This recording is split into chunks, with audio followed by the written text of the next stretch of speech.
तो देखो भाई लोग, मुझे पता है कि तुम लोग ये थंबनेल देखकर इस एनिमे को देखने के लिए आए हो।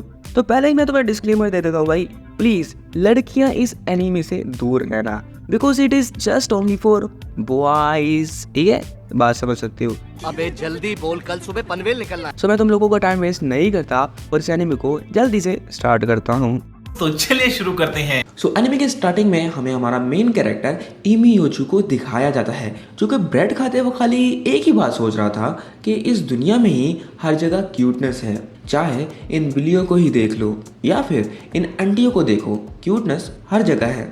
चाहे इन लड़कियों को ही देख लो, क्यूटनेस एक ऐसी चीज़ है जो कभी भी ख़त्म नहीं होती, सिवाय हमारे स्कूल के, क्योंकि इस स्कूल में है खाली बॉयज़ बॉयज़ और खाली बॉयज़। मैं जूनियर हाई स्कूल से सीनियर हाई स्कूल में चला गया हूँ, लेकिन मुझे बॉयज़ के अलावा कुछ और नहीं दिखा। तो अब आपको मेरी बात समझ आएगी कि क्यों मैं इस वीडियो को लड़कियों को देखने से मना कर रहा था, क्योंकि ये वीडियो खाली सिंगल लोंडो के लिए ही है और सिंगल लोंडो का ही दर्द समझ सकती है। और इस दर्द को ख़त्म करने के लिए एक सिंगल लोंडो को ज़िंदगी में खाली क्यूटनेस ही चाहिए होती है। जिसके बाद हमारा मेन कैरेक्टर जब स्कूल जाता है तो उसको एक लड़का तस्वीर खींचते हुए दिखता है। ये क्या हयाशी है? लेकिन ये कर क्या रहा है? एमा, तुम्हें क्या लगता है कि मैं वाकई में ही क्यूट हूँ?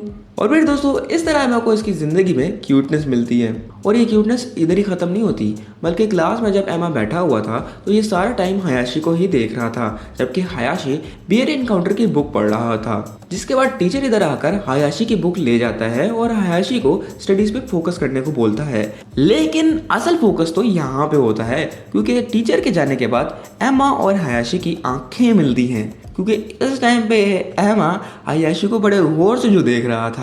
जिसके बाद हयाशी रिसेस टाइम में एमा के पास जाता है और इनकी आंखें मिलने के बारे में पूछने लगता है कि क्या मैं उस टाइम पे वाकई ही में क्यूट लग रहा था।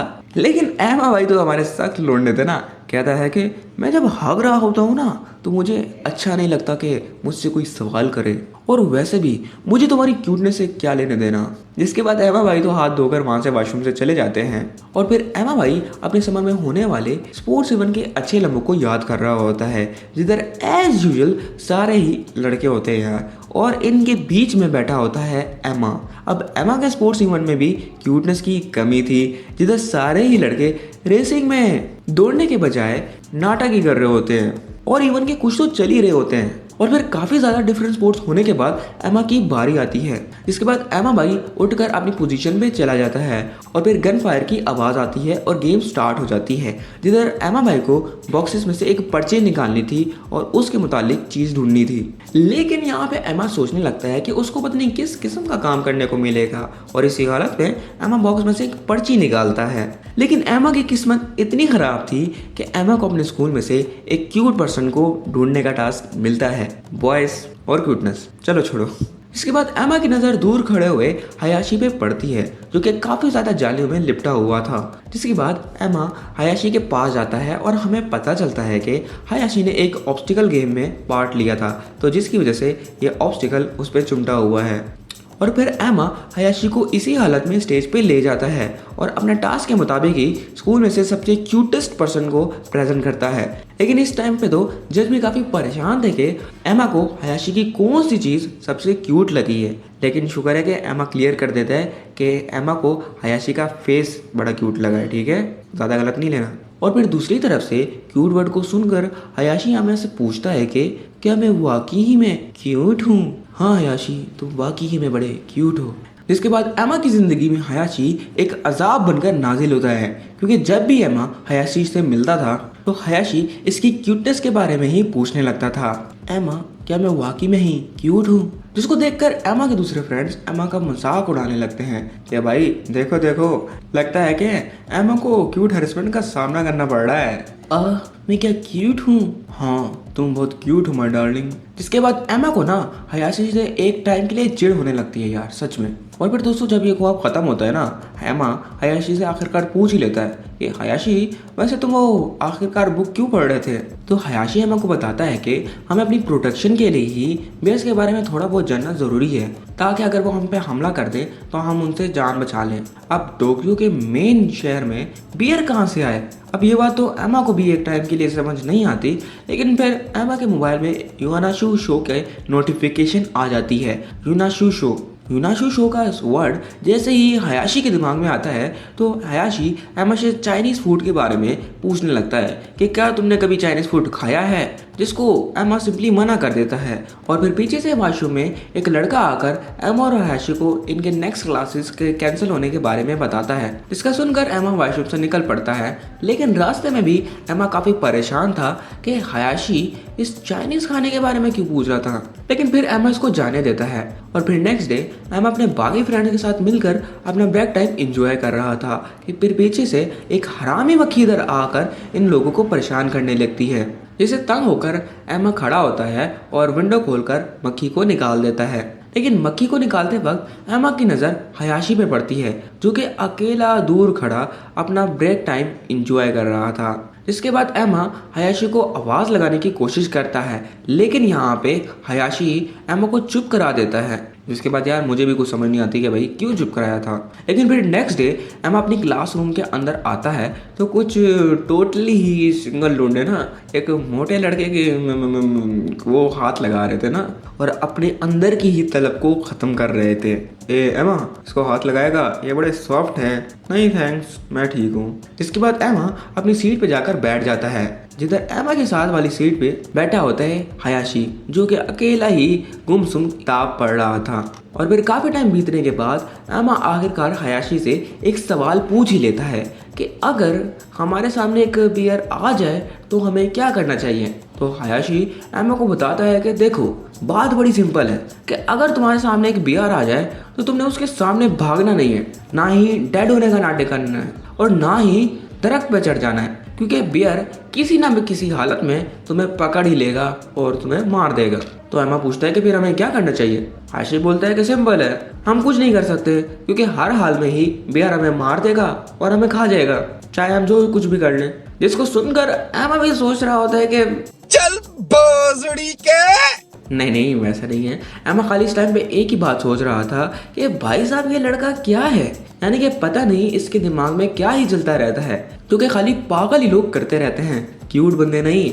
और वैसे दोस्तों इस टाइम में मैं आपको सच में बताऊँ ना, एमा को हयाशी काफ़ी अजीब लगने लगता है, क्योंकि उसका बिहेवियर एक नॉर्मल पर्सन से काफ़ी अलग था यार। जिसके बाद सीन शिफ्ट होता है और हमें एमा के घर को दिखाया जाता है, जिधर एमा के छोटे बहन भाई काफ़ी लड़ रहे थे। तो एमा की मदर कि तुम अपनी छोटी बहन के साथ थोड़ी देर खेल लो। इसके बाद एमा के पास कोई चारा नहीं था तो वो अपनी बहन के साथ खेलने लगता है, जिधर इसकी बहन एक पांडा की तस्वीर बनाने लगती है और फिर पीछे से क्यूट वर्ड भी बोल रही होती है कि ये देखो कितना क्यूट है।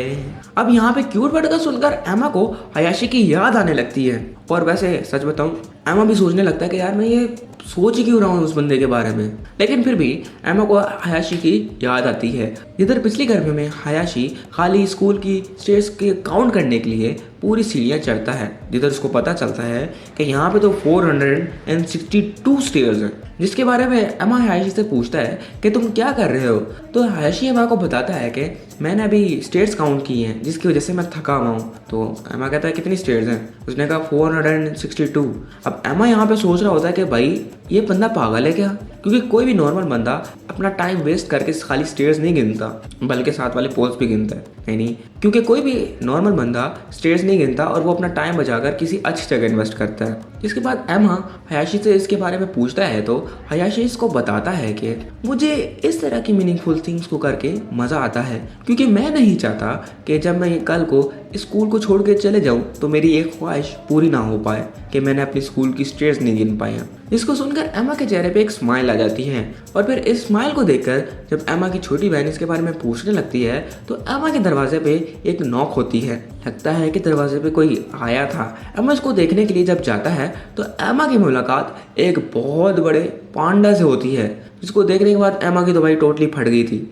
और फिर इसके बाद हयाशी अपना फेस रिवील करता है, जिसको देखने के बाद एमा की जान में जान आती है और फिर एमा हयाशी से इस कॉस्ट्यूम को पहनने के बारे में सवाल करता है, जिधर हमें पता चलता है कि एमा की फैमिली एक चाइनीज रेस्टोरेंट को पिछले 30 साल से चला रही है, और वो भी टोक्यो शहर के बीचों बीच, जिसकी 30वीं एनिवर्सरी पे इसके घर वालों ने इसको ज़बरदस्ती ये कॉस्ट्यूम पहनाकर डिस्काउंट कूपन को देने को बोला।